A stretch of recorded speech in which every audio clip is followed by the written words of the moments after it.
گھر بیٹھ کے وہ کمائیں کیسے؟ یا آپ کی ویڈیوز کے نیچے بھی سارے آ رہے ہوں گے، لوگ کہہ رہے ہوں گے یہ ایسے ہوتا نہیں ہے، یہ کہنا بڑا آسان ہے۔ دیکھیں سارے جو ہے نا، ہمارا مسئلہ یہ ہے کہ پھپھی کے لڑکے نے کچھ دیکھا ہے اور اس پہ ہم یقین کر لیتے ہیں، اور پھپھی کے لڑکے نے جب تک کچھ دیکھا نہیں ہے جب تک ہم یقین نہیں کرتے۔ پھپھی کے لڑکے نے یورپ دیکھا، بہت اچھا ہے، پیسے لڑکے ہیں، تو وہ لوگ ڈینکی لگا کے پہنچ جاتے ہیں۔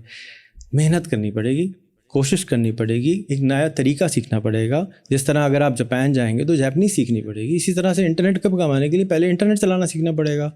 ایک دن میں تو نہیں آ جائے گی نا جاپنیز، ایک دن میں تو رشین جرمن آ نہیں جائے گی نا، ٹائم لگانا پڑے گا۔ یہاں ٹیکسی والے جاب نہیں ہے کہ آپ گھر بیٹھے گاڑی میں ٹیکسی چلانا شروع کر دی۔ انسٹنٹ کام انٹرنیٹ پہ نہیں ہے، انسٹنٹ کام ان لوگوں کے لیے ہے جو ابھی بھی کمپیوٹر پہ بیٹھ کے کام کرتے ہیں۔ مثال کے طور پہ آپ ویڈیو ایڈیٹنگ کا کام کرتے ہیں یا پوڈ کاسٹنگ کا کام کرتے ہیں۔ اگر آپ یہی پوڈ کاسٹ پاکستان کی جگہ کسی امریکن کے ساتھ کر رہے ہوں تو آپ کی آمدنی 100 گنا بڑھ جائے گی، کیونکہ آپ انگلش میں بات کریں گے، انگلش کا اشتہار آئے گا، امریکن دیکھ رہا ہوگا، آپ کی آمدنی 100 گنا بڑھ جائے گی۔ ٹھیک۔ لیکن اگر آپ اکاؤنٹنٹ ہیں اور 35,000 کی نوکری کر رہے ہیں تو میری جان آپ کمپیوٹر پہ بیٹھ کے سارا دن بیٹھے رہتے ہیں۔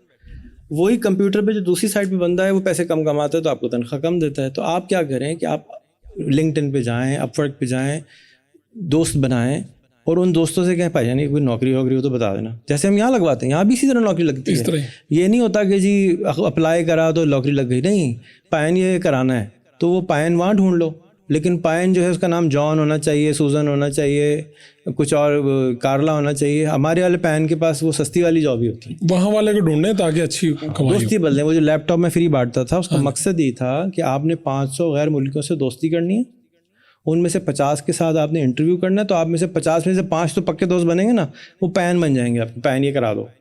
4 لڑکے تو ایک عورت نے مائیگریٹ کروائے امریکہ، یونیورسٹی میں داخلے کروائے ہیں، انہی میں سے ایک نے۔ مطلب یہ تو ایک سٹوری ہے۔ 500 دیے، 500۔ اور یہ لیپ ٹاپ کی شرط یہ تھی کہ آپ 500 دوست بنائیں۔ 500 میرے دوست جی، جس میں اسٹیو وازنیاک جس نے ایپل ایجاد کیا وہ بھی شامل ہے۔ آپ نعیم سکندر کے ساتھ انٹرویو کرتے ہیں، اس کا جو گیسٹ ہوسٹ آپ کے ساتھ آیا تھا عمران نوشاد، اس نے وازنیاک کے ساتھ دوستی کری جس نے ایپل ایجاد کیا تھا۔ اسی کا ساتھ ایک اور حماد الحسن ہے، وہ بھی ہمارے لیے گیسٹ ڈھونڈ کے لاتا ہے، اس نے بھی وازنیاک کے ساتھ کمپنی بنا دی۔ کوئی مذاق تھوڑی ہے کہ اسٹیو وازنیاک جس نے ایپل ایجاد کیا ہو، اس پاکستانی نے یہاں بیٹھ کے واقع اینڈ میں اس سے دوستی کری، اس کے ساتھ کمپنی بنا دی، کوئی مذاق تھوڑی ہے۔ بالکل اسی طرح سے 1997 میں نے ایک دوستی کری امریکہ میں ایک ٹیچر کے ساتھ، اس کے ساتھ مل کے امریکہ میں کمپنی بنائی، کیونکہ میں بھی اسی طرح کا تھا۔ میں وہی سارا سفر جو میرا ہے میں چاہتا ہوں دوسرا بھی کر لے، لیکن اوور نائٹ سکسیس نہیں ہوتی۔ میرے $1 ملین پہنچنے میں مجھے 10 سے 12 سال لگے، 15 سال لگے۔